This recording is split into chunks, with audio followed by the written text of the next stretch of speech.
Welcome back to our channel. Another delicious meals for today's vlog. Magluluto tayo ng cauliflower steak. Gagamit lang tayo ng isang buong cauliflower. I-slice natin na parang steak.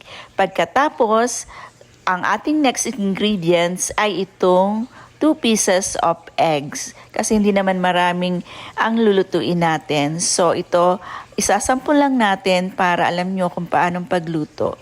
Didip natin itong cauliflower sa binating itlog o sa scrambled egg. Pagkatapos na maprito, lalagyan natin ng slices ng tomatoes. Yan, depende sa laki ng tomatoes. So, ang lalaki kasi ng tomatoes na to, kaya bawat isang slice ng cauliflower ay tig-isa lang slice ng tomato. And then, lalagyan natin ng cheese on top at i-air fryer natin.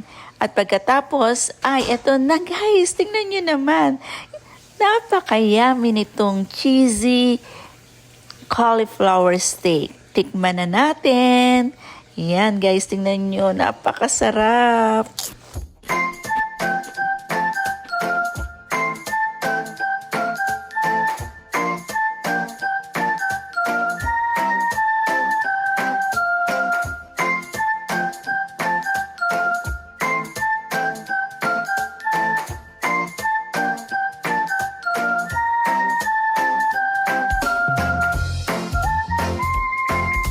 Masarap na, madali pang lutuin, kaya try nyo itong cauliflower steak at magugustuhan nyo rin.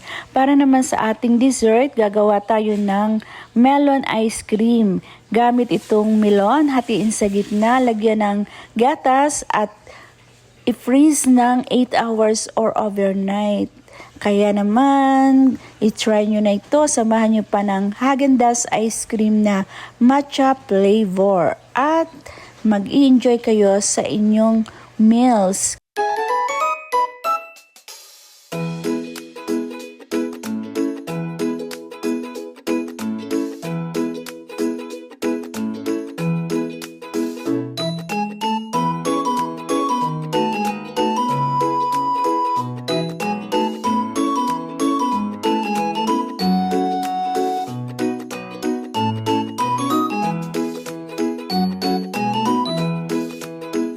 Araw nga ng Sabado ito at pagkakain namin ay naglakad-lakad naman kami ni Mr.